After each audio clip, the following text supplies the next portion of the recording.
si John Joseph Angelo Facundo Rotan, 25 years old. Si Jashen Lago. Meron po ba kayong palayaw o nickname? Tinatawag nila akong CM, Coco Martin. Ako po si Mark Roldan Dorotan, Brad. Una kami nagkakilala ni Brother Dagiwag sa isang assembly. Merong isang kapatid na lumapit sa akin during break time. Tapos sabi niya, Brad, merong isang kapatid dito na nagtatrabaho din sa airport. Tapos doon ko unang-unang nakita si James. At nagkausap kami at naalaman ko na meron kami mga common friends. At isa sa mga common friends dyan, yung mga kaibigan niya rin, nakilala niya sa UAE, sa Abu Dhabi.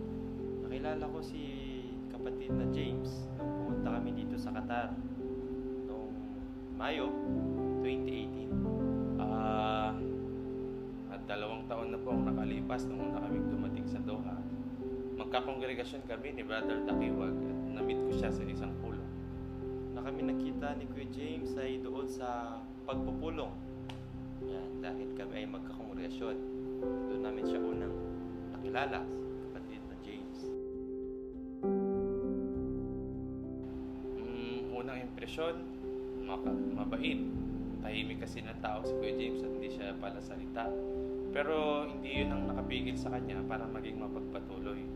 Bilang mga bago sa kongregasyon, isa siya sa mga nangamusta sa amin.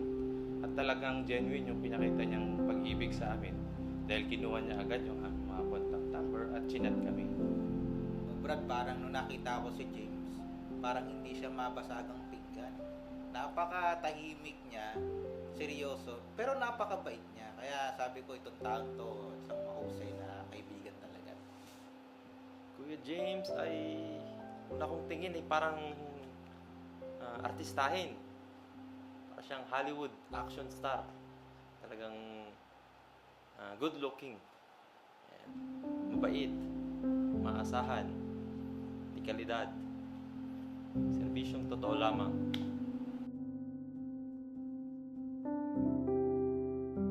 Gusto kong tularan kay Kuya James ay pagiging maamo, pagiging pagpakumbaba niya, pagiging mapagmalasakit sa iba. Yan. Si James ay napaka-humble at saka napaka-matulungin. At nakasama ko rin kasi si James sa loob ng 3 taon sa bahay. Siya, yung concern siya sa mga kasama niya sa bahay at lagi niyang iniisip yung kapakanan ng mga kasama niya sa bahay. Kaya nga, nung nagsabi siya na hahanap na siya na sa inyong bahay dahil mag-settle na sila ni Jody. So, nalungkot din ako, pero masaya din ako sa kanya. Malungkot ako dahil hindi ko na siya makakasama sa bahay, pero masaya ako sa kanya, dun sa kanyang desisyon na gagawin. Ang totoo, maraming magagandang katangian si Kuya James, pero ang gustong-gusto ko sa kanya na tularan, yung pagiging mapagpakumbaba niya. Ay oo, one time merong isang tawag na sa akin para tulungan yung isang kapatid sa hospital. Tama-tama nandun si James.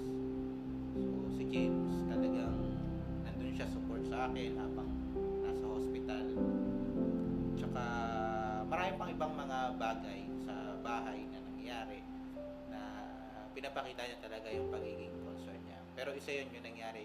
Tsaka yung sa assembly, nung pagkailangan ng mga volunteering dati, yan siya unang nagpe-present na tumulong sa mga gawain.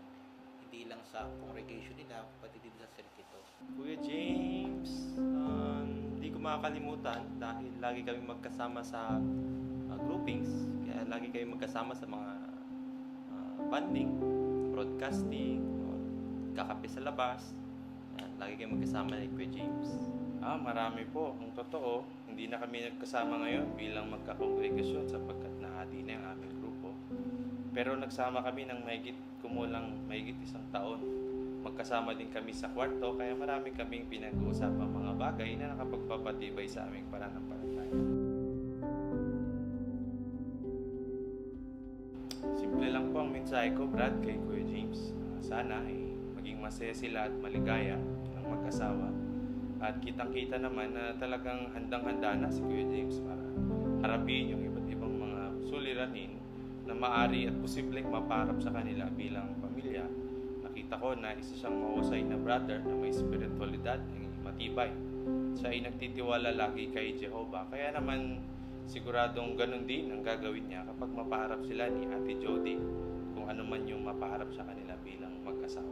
James, sigurado ka na ba dyan? Kung sigurado ka na, susuportahan ka namin. Yun lang ang masasabi ko. At alam ko na na magiging maligaya ka sa desisyon na ginawa mo. At bilang mga kaibigan mo, nandito kami sa likod mo. Bukas ang bahay, dito kami. Kung ano man yung kailangan mo, Ate Jody, in the future, nandito lang kami para tumulong. James, napakabilis ng panahon at talagang napakabilis. Kakasal ka na ngayon. Kaya ang mensahe ko lang ay pagpatuloy mo ang iyong paglilingkod, ang iyong mabuting katangian, nawa ay pagpalain ng Diyos ni Jehovah ang pagsasama ninyo. Congratulations.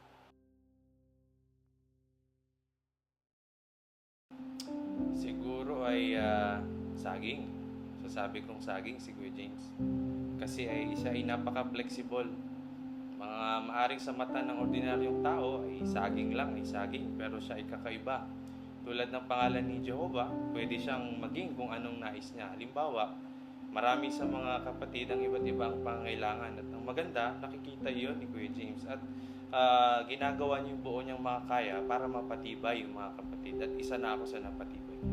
Ang naalala kong awit para kay James, ito para sa kanya, yung kantang How Did You Know? Yung sabi doon na paano nalaman ng isa na kailangan niya yung somebody para sa buhay niya. Siguro yun na naiisip ko para kay James nung makilala niya si Jody. Ang babagay kay Kuya James ay maaaring yung kanta na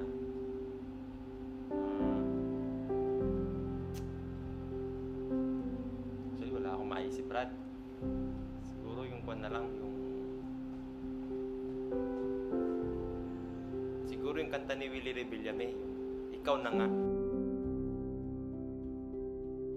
Ikaw na nga, ang hina. Dapat pambabae yan eh, hindi naman ako babae eh. Kami, bilang mga dati mong ka-housemate kami ni Mark, ni Angelo, masayang-masaya kami para sa iyo.